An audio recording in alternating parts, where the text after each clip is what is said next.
RCM ने जो ये 100 दिन का जो सेल्फ लव का चैलेंज स्टार्ट किया है, ये सुनकर मुझे बहुत ही खुशी हुई, क्योंकि कहीं ना कहीं हम सब लोग करना तो बहुत कुछ चाहते हैं, लेकिन हम लोग सब इसमें रहते हैं कि हमारे पास समय नहीं है। हम औरतों के साथ एक बहुत कॉमन सी प्रॉब्लम है, सभी के साथ एक जैसी प्रॉब्लम है कि हम लोग एक ऐसा इंसान दुनिया में है जिसको इग्नोर करते हैं। आपको पता है वो कौन है जिसे हम इग्नोर करते हैं? हम सब लोग उसे इग्नोर करते हैं।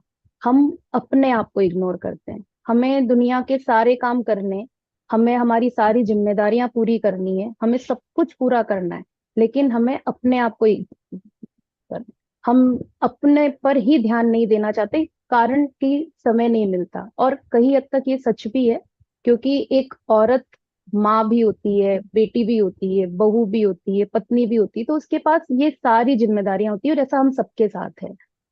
लेकिन ये 100 दिन के चैलेंज में अगर आप इसे अपने अंदर लेके अगर पूरा करेंगे तो निश्चित ही आप में कुछ ना कुछ बदलाव जरूर आएंगे।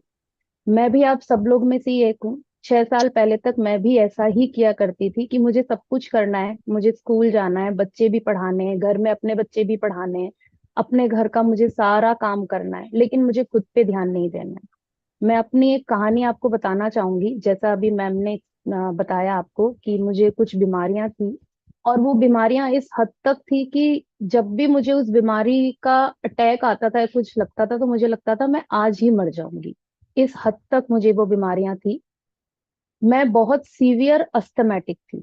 अस्थमा इतना ज्यादा था कि 500 मीटर पैदल चलना, या अपने घर की एक सीढ़ी चढ़ना, या कोई भी भारी वजन उठाना, ये मेरे लिए नामुमकिन सी ही बात थी। मैंने बहुत बार कोशिश भी करी थोड़ा चलूं, लेकिन मुझसे नहीं होता था।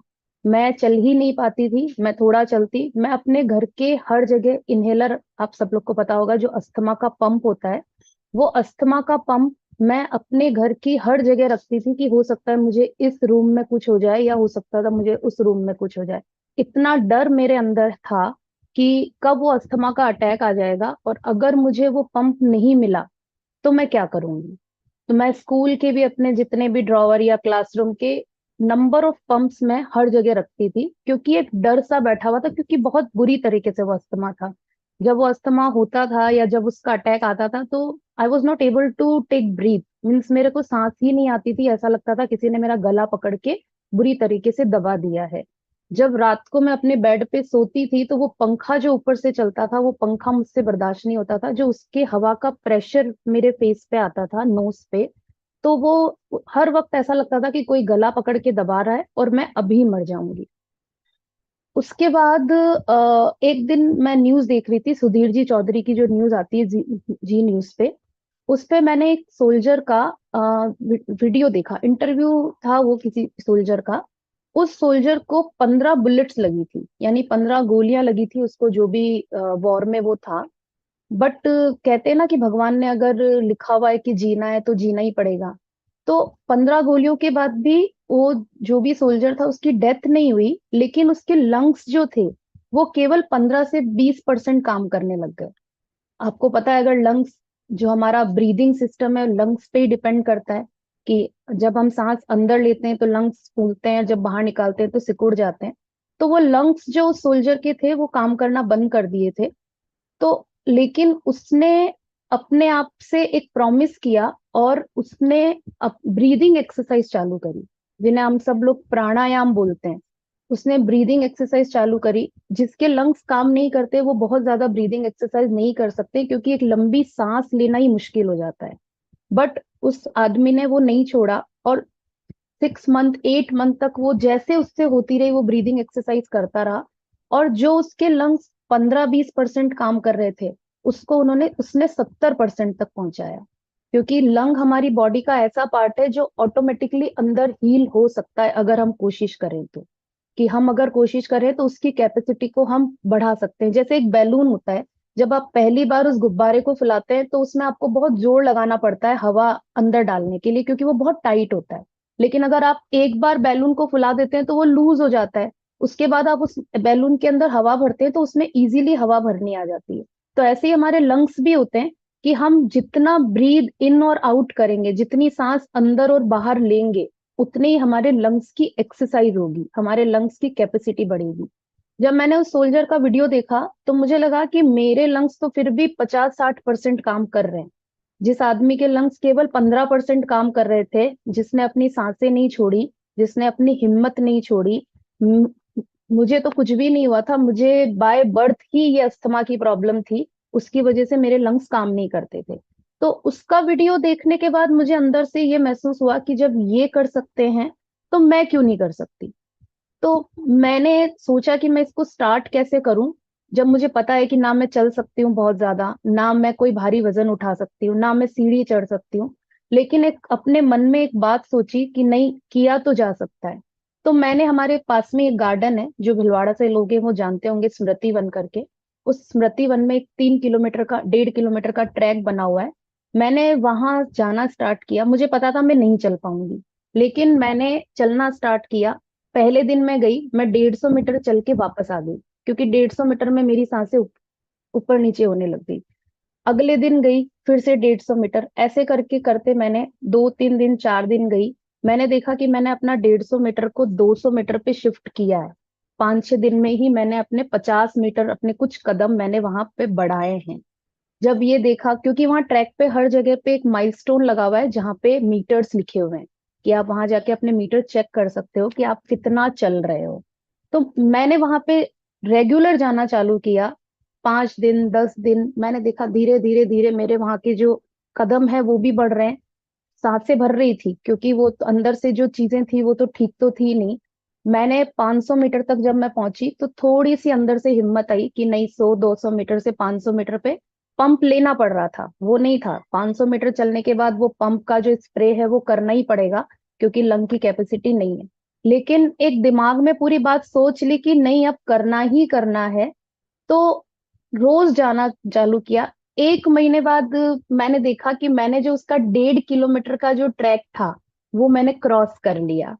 और मेरी जो पंप लेने की जो वो था कि मैं 500 मीटर पे ले रही थी या 700 मीटर पे ले रही थी, वो मैंने पूरे 1.5 किलोमीटर के उसमें सिर्फ एक बार पंप लिया और मैंने वो 1.5 किलोमीटर का राउंड वहां का पूरा कर लिया। मुझे बहुत खुशी हुई अंदर से कि वो 1 महीने 35 दिन के बाद की बात थी कि मैं जो 500 मीटर चलना मेरे लिए मुश्किल था, उसको मैंने 1.5 किलोमीटर पे पहुंचाया। जब 1.5 किलोमीटर हो गया तो मैंने उसको कहा कि अब मुझे इसके 2 चक्कर करने हैं, यानी कि मुझे अपना 3 किलोमीटर पूरा करना है। मुश्किल था मेरे लिए बहुत, लेकिन छोड़ा नहीं।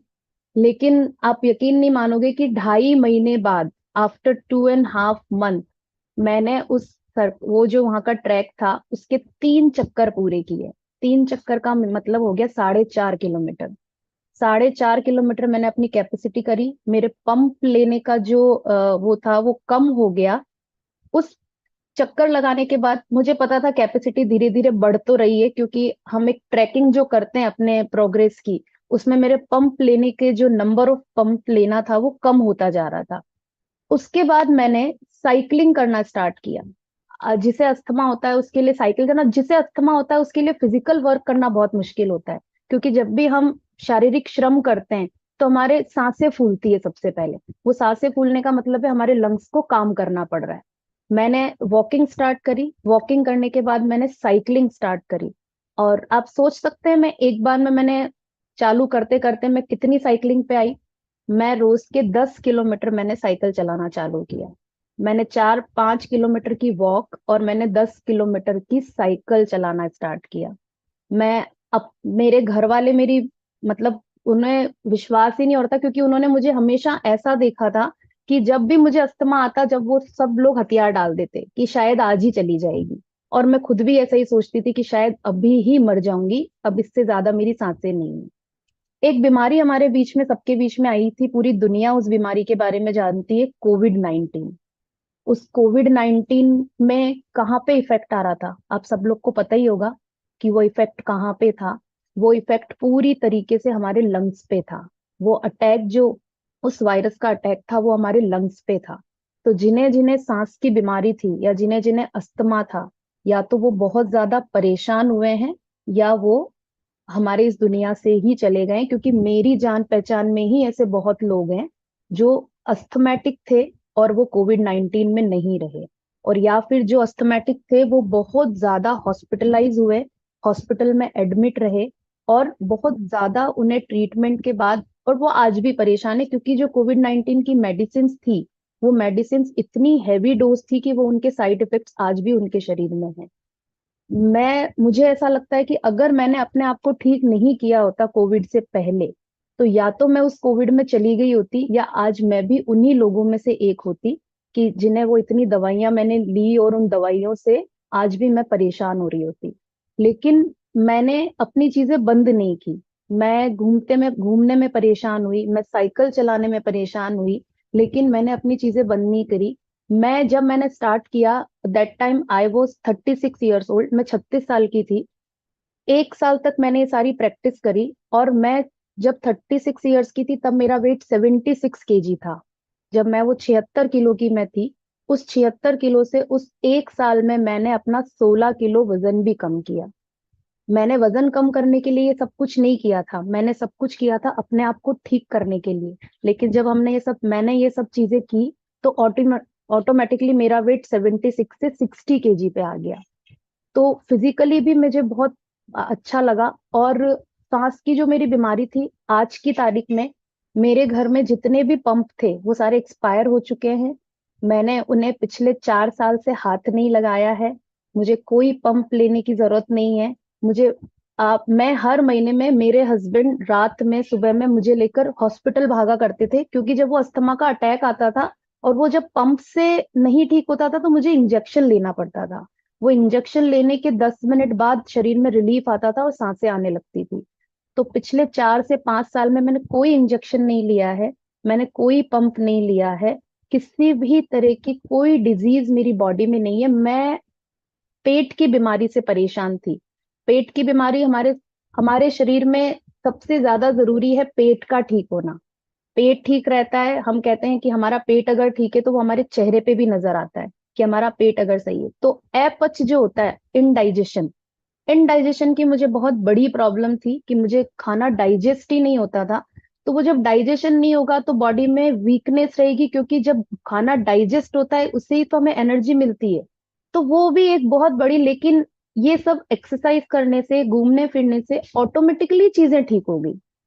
सारा पेट की बीमारी भी मेरी चली गई, मेरी सांस की बीमारी भी चली गई, मेरे फेस पे एक्ने और पिंपल्स और ये सारी चीजें थी, वो भी सब ठीक हो गई। दैट मीन्स एक चीज करने से सारी चीजें ठीक हो गई। और ये हुआ किससे? अगर मैं चीजों को छोड़ देती कि नहीं मुझसे नहीं हो रहा है, नहीं मुझसे नहीं हो रहा है, तो मैं नहीं कर पाती। वो सब कुछ करने के लिए मैंने अपने अंदर से एक अपने आप को बिल्कुल टाइट रखा कि नहीं मुझे करना ही है, नहीं मुझे करना ही है। एक छोटा सा प्रेजेंटेशन मैंने आपके लिए बनाया है, वो मैं आपके साथ शेयर करना चाहूंगी। सविता जी, मैं can I share this? Yes, you can.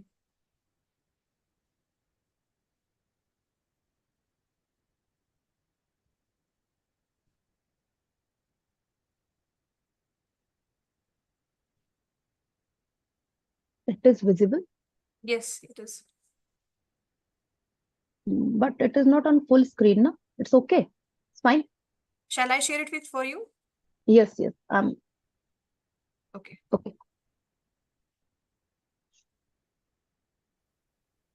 Is it visible now? Yes, it is visible. अनुशासन और संकल्प की सफल कहानी, ये मैं अपने लिए मानती हूँ। ये मुझे प्रियंका जी ने मौका दिया है ये सब बातें आपको बताने का, अदरवाइज तो ये सब मेरे अंदर ही था। मुझसे कोई पूछता है तो मैं बताती हूँ, लेकिन मैं प्रियंका जी का बहुत बहुत धन्यवाद करना चाहूंगी कि आप सब लोगों के साथ मुझे ये शेयर करने का मौका मिला। Ma'am please scroll down. स्वयं को कि वो वही देखभाल और ध्यान दे जो आप दूसरों को देते हैं, और अपने आप को खिलता हुआ देखे। What is the meaning of this quote? कि आप सबका तो ध्यान रखते हैं, लेकिन आप अपने आप का ध्यान नहीं रखते। मैं भी करती थी ऐसा, सबका ध्यान रखती थी, उस उन चीजों में थक भी जाती थी, लेकिन अपने आप को कभी टाइम नहीं दिया। अपने आप को टाइम क्यों नहीं दिया? कि समय नहीं है, समय नहीं है। और हम सब ऐसा बोलते हैं कि हमारे पास टाइम नहीं है। मेरे लिए ये लाइन बिल्कुल मायने नहीं रखती कि मेरे पास टाइम नहीं है। Please scroll down. सबके पास कितना टाइम है? अच्छा बताइए, आपके पास कितना टाइम है और मेरे पास कितना टाइम है? मुझे 7 घंटे का स्कूल जाना होता है, मेरे 2 बच्चे हैं, उन्हें पढ़ाना, मेरे घर का काम, मेरे घर में मेरी मदर इन लॉ है, सबका काम। आपके पास भी 24 घंटे हैं और मेरे पास भी 24 घंटे हैं। और दुनिया के हर आदमी के पास 24 घंटे हैं।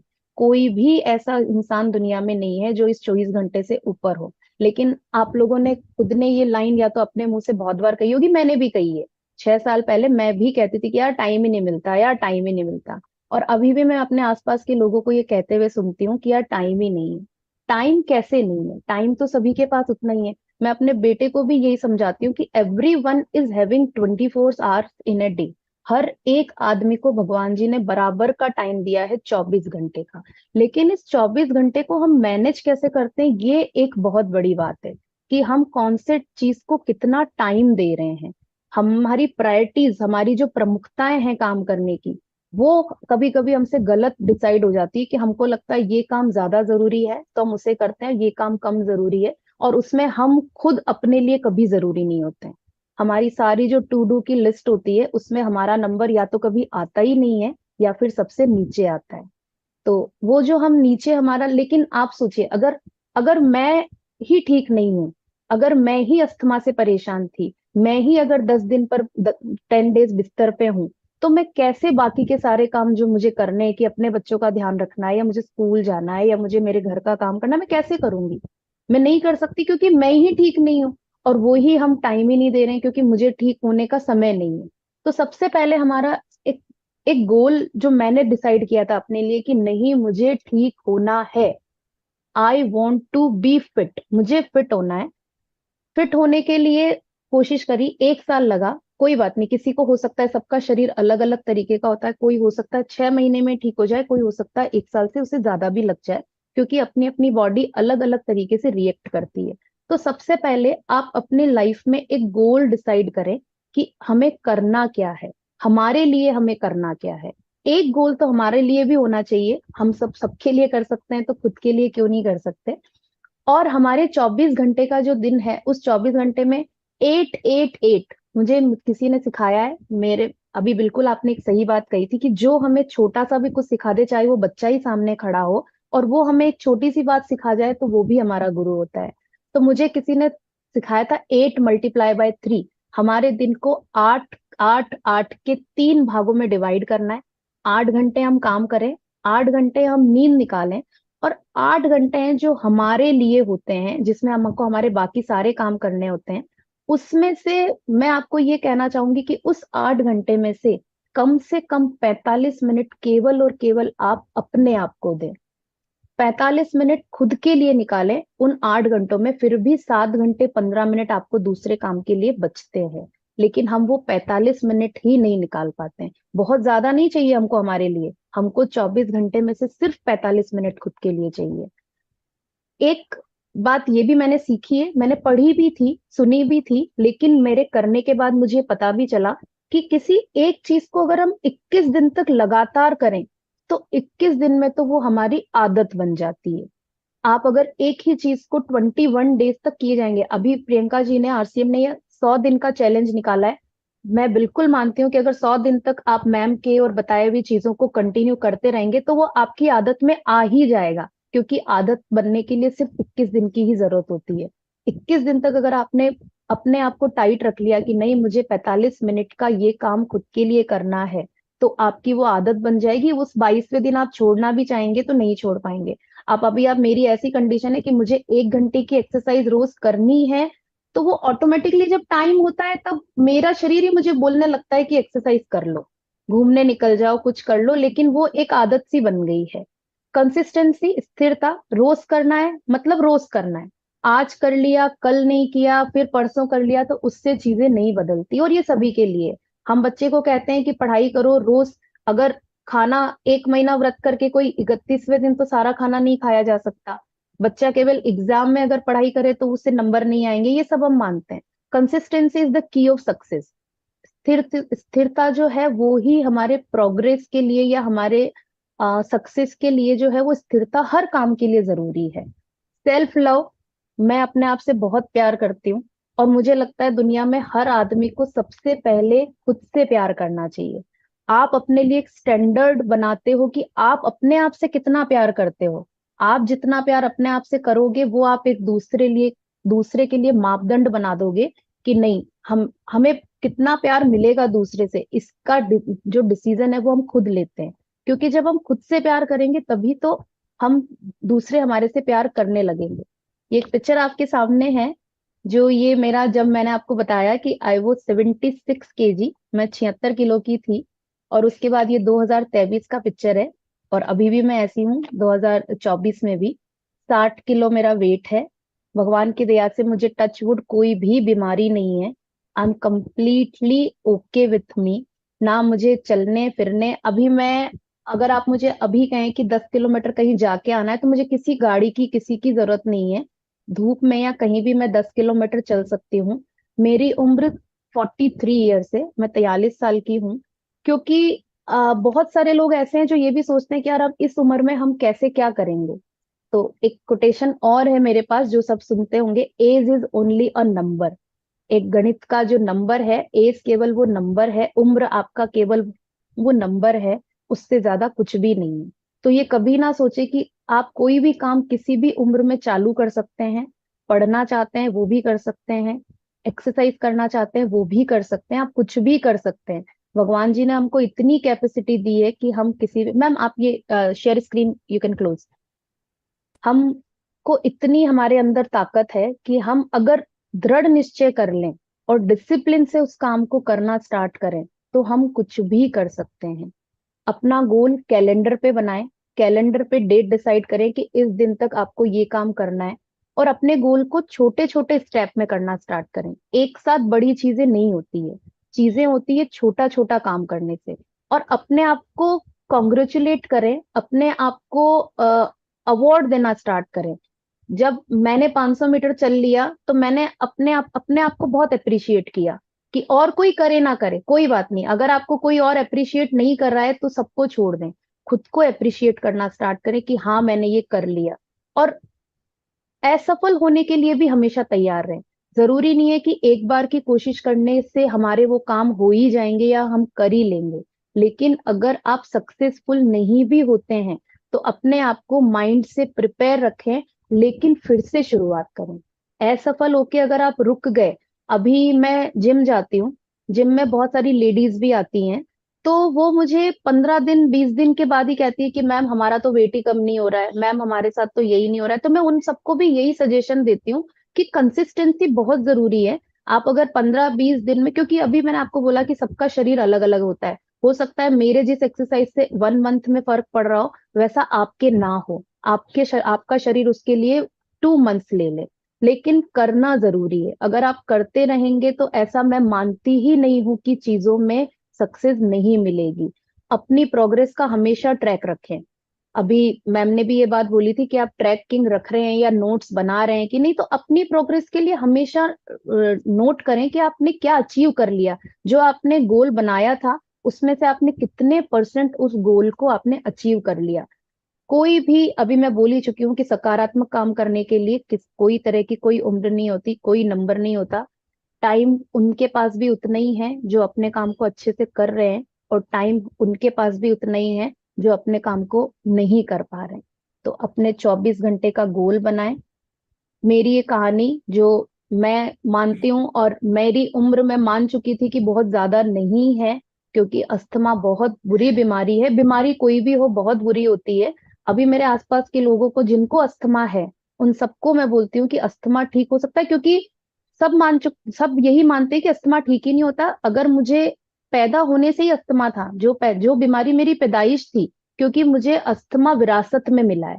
मेरे पापा को भी था, मेरी मम्मी को था, दादा दादी, मम्मी को नहीं था लेकिन उस घर में आने के बाद हो गया। दादा दादी सभी को अस्थमा, मेरे भाई बहन अभी भी है। क्योंकि जो बातें मानते हैं उनका थोड़ा बहुत ठीक हो रहा है, जो कर नहीं पाते उनका नहीं हो रहा है। तो मैं अपने आसपास बहुत अस्थमेटिक लोगों को देखती हूँ। तो उन सबको मैं यही सलाह देना चाहूंगी कि अस्थमा हमेशा की बीमारी नहीं है। आप चाहे तो इस अस्थमा को आप ठीक कर सकते हैं। तो आप में से जो लोग यहाँ जुड़े हुए हैं, 1,000 लोगों को मैं अभी देख पा रही हूँ कि यहाँ हमारे साथ हैं, अगर उन्हें भी इस तरह की कोई भी बीमारी है तो मेरी रिक्वेस्ट है आपसे कि आप अपने साथ कोशिश करना चालू करें। आज नहीं, कल नहीं, 10 दिन, 15 दिन, 50 दिन में आपको रिजल्ट मिलने लगेंगे। और हो सकता है कि जो इस बीमारी से ग्रस्त हैं वो इन 100 दिनों में ही अगर अपने प्राणायाम करना है। आप अगर नहीं चल सकते, कहीं नहीं नहीं जा सकते, तो एक जगह बैठ कर प्राणायाम, ओम का उच्चारण या भ्रामरी प्राणायाम, बहुत सारे आजकल तो हमारी सब चीजें बहुत इजी अवेलेबल हो गई है कि हमें यूट्यूब पे सारे वीडियो मिल सकते हैं, सब कुछ। तो सांस के से रिलेटेड जो भी हमारी ब्रीदिंग एक्सरसाइज हैं वो स्टार्ट करें। 100 दिन बाद आप अपने आप में चेंज जरूर देखेंगे। तो इसी के साथ मैं अपना ये आपको कैसा लगा मुझे नहीं पता, लेकिन मुझे आप सबको ये शेयर करके बहुत अच्छा लगा। मैं फिर से आरसीएम का बहुत बहुत शुक्रिया कहना चाहूंगी कि आपने मुझे अपनी ये कहानी बताने का यहाँ मौका दिया। थैंक यू अरुणा जी। और आपको जी। अभी जाने भी नहीं दूंगी मैं, क्योंकि आप इतना, मुझे लगता है आपकी जो स्टोरी थी वो मुझे भी काफी मोटिवेट की। और मुझे लगता है यहाँ सेशन में जितनी भी महिलाएं या कोई ऐसा साथी हमारा भाई होंगे जो सुन रहे होंगे, उनको भी डेफिनेटली मोटिवेट किया होगा। अब आपने हमें मोटिवेट तो कर ही दिया, लेकिन आप थोड़ा सा अपने दिनचर्या को भी हमसे जरा शेयर करिए कि किस तरीके से आप स्कूल भी संभाल रहे हो, आप घर भी देख रहे हो, बच्चों को भी पढ़ा रहे हो, एंड परिवार की अलग से जिम्मेदारी। तो अपने लिए अलग से, जैसे आज हम स्टार्टिंग में बात कर रहे थे ना बैलेंस डाइट की, तो किस तरीके से आप कुकिंग में इस चीज को इन्वॉल्व करते हैं, कैसे आप इसके बीच में जिमिंग के लिए भी टाइम निकालते हैं, और अपने जो वेट लिफ्टिंग पोटेंशियल्स हैं उनके बारे में अगर थोड़ा सा हम सबको बता पाएं, तो मुझे लगता है कि जो थोड़ी बहुत कहीं कमी रह गई होगी वो भी पूरी हो जाएगी। सब बिल्कुल आज ही के आज बिल्कुल सब शुरू कर देंगे। बिल्कुल। वेट लिफ्टिंग की अगर मैं बात करूं, तो जब मैंने शुरू किया था, अभी हम सब लोग जो लेडीज हैं वो हम सोचते हैं कि जिम क्यों जाना, जिम क्यों जाना। लेकिन जिम ठीक है, हमारे कल्चर से थोड़ा सा डिफरेंट है जिमिंग का कल्चर। तो जरूरी नहीं है कि हम सारी चीजें जिम जाके ही करें। एक चीज मैं और आपको बताना चाहूंगी। 36 में मैंने ये सब चालू किया, और जब मैं 40 साल की हुई, मैंने भिलवाड़ा डिस्ट्रिक्ट की पावर लिफ्टिंग का कंपटीशन मैंने जीता। और मैंने 160 किलो वजन उठाया, 160 केजी वेट लिफ्ट किया, और मैंने यहाँ डिस्ट्रिक्ट भिलवाड़ा डिस्ट्रिक्ट से वो पावर लिफ्टिंग की सीनियर कैटेगरी में मैंने गोल्ड मेडल लिया। तो ये चीजें भी एक साथ नहीं हुई। 5 किलो के डंबल से उठाना स्टार्ट किया, धीरे धीरे नहीं होता था, कभी होता था कभी नहीं होता था, और धीरे धीरे वो कैपेसिटी ऑटोमेटिकली बढ़ गई।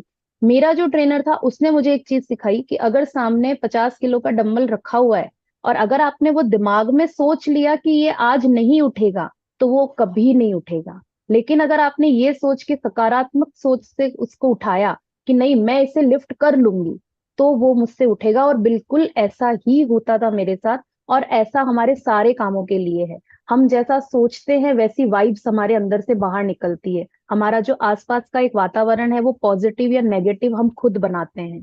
हमारी जो सोच है, हमारे जो शब्द है, वो ब्रह्मांड में घूमते हैं। हम जो चीज बोलते हैं वो हमारे आसपास घूमती रहती है। इसीलिए आपने अपने बड़ों को किसी को बोलते हुए सुना होगा कि हमेशा मुंह से पॉजिटिव बोले, क्योंकि जैसा हम बोलते हैं, जैसा हम सुनते हैं, वैसा ही हमारे साथ होता है। डाइट की अगर मैं आपसे बात करूं, जैसे अभी आपने शुरुआत में बोला कि पानी पीने से दिन स्टार्ट किया कि नहीं। 6 साल पहले मैं सुबह उठ के आधा ग्लास पानी भी नहीं पीती थी। आज मैं उठ के 1 लीटर पूरा पानी मुझे रोज सुबह पीना होता है। मेरे दिन की शुरुआत ही उस 1 लीटर या 1.5 लीटर पानी से होती है, जो मुझे उठ के थोड़ा सा गुनगुना करके वो पानी पीना होता है। उस पानी पीने के बाद उसके आधे घंटे बाद, 1 घंटे बाद मैं चाय लेती हूँ। उसमें मैं शक्कर नहीं लेती। अ, 1 चम्मच शक्कर से वैसे होता कुछ नहीं, लेकिन व्हाइट शुगर, हम व्हाइट पॉइजन कहते हैं शक्कर और नमक को। तो नमक और शक्कर हम हमारी डाइट में जितना कम करें, उतना हमारे शरीर के लिए अच्छा है। क्योंकि ना नमक हमारे, एक नमक, लिमिटेड नमक हमारी बॉडी को चाहिए होता है। लेकिन हम बहुत ज्यादा अगर सॉल्टी चीज खा रहे हैं तो वो हमारे लिए नुकसान करती है। और शुगर शुगर जो कार्बोहाइड्रेट है, वो शुगर तो हमारी ऑलरेडी बहुत सारे फूड्स में होता है। केवल शक्कर खाने से ही नहीं, वो शक्कर तो ऑलरेडी पॉइजन है। उस शक्कर को तो हम ना ही यूज करें। शक्कर के बहुत सारे ऑप्शन होते हैं, उन ऑप्शंस में से हम गुड़ को या किसी मीठा करने के लिए किसी और चीज को यूज कर सकते हैं। लेकिन ये जो प्रोसेस्ड शक्कर होती है, इसमें इतना ज्यादा केमिकल होता है कि वो हम देख तो नहीं पाते, पर वो धीरे धीरे हमारे शरीर को नुकसान करता है। स्कूल से आने के बाद मेरे खाने पीने का एक शेड्यूल मैंने बनाया हुआ है कि मुझे क्या खाना है और कितना खाना है। और हमेशा अपने खाने को छोटी छोटी क्वांटिटी में खाएं। एक साथ बैठ के खाने से अच्छा है कि आप उन्हीं चीजों को, अगर आप दिन की 5 रोटी भी खा रहे हैं, वैसे तो नहीं खानी चाहिए, सबकी बॉडी के अकॉर्डिंग होता है ये, तो उसे एक साथ ना खाएं। आप उसे छोटे छोटे टुकड़ों में खाएं। ऐसी चीजें खाएं उनके जिसमें आपको, हमारा पूरे शरीर की जो सेल है या कोशिकाएं जिसे हम बोलते हैं, वो प्रोटीन से बनी हुई है। तो आपका जो भी डाइट ले, उसमें प्रोटीन वाली चीजें, उसके लिए कोई मार्केट से प्रोटीन लाना या बहुत सारी पैसों खर्च करके नहीं, हमारे घर के किचन में जो चीजें होती है उनमें ही बहुत सारी चीजें होती है। आप दालें अगर खा रहे हैं तो वहां आपको प्रोटीन मिल रहा है, आप दूध पी रहे हैं तो उसमें भी आपको प्रोटीन मिल रहा है। तो अपने चीजें, ऐसी चीजें जो हमारे घर में अवेलेबल हैं, उनको अपनी डाइट में शामिल करें। हम, हमारी बॉडी, आपको एनर्जी खाने से ही आएगी और किसी भी चीज से एनर्जी नहीं आ सकती। मार्केट का फूड जितना हो सके उसे अवॉइड करें। पैकेट फूड को बिल्कुल अवॉइड करें। आप घर में बनाएं, जैसा बना के खा सकते हैं वैसा घर का बना हुआ खाएं, और जो भी शरीर के अंदर डालेंगे, जैसा डालेंगे वैसा ही बॉडी आपको रिएक्ट करेगी। शाम के टाइम पे मैं जिम जाती हूँ, वो जिम का टाइम, टाइम निकालना ही पड़ता है। हम ये नहीं कह सकते कि टाइम नहीं मिल रहा, टाइम तो निकालना ही पड़ेगा। 45 मिनट अपने लिए निकालना चालू करिए, और जब आदत बन जाएगी तो आप छोड़ना चाहेंगे तो भी नहीं छोड़ पाएंगे। उसके बाद आप कितनी कोशिश कर लें, आप नहीं छोड़ पाएंगे। जब आपको पॉजिटिव रिजल्ट मिलने लगेंगे शरीर से, तो वैसे भी वो चीजें आपको छोड़ने का मन नहीं करेगा।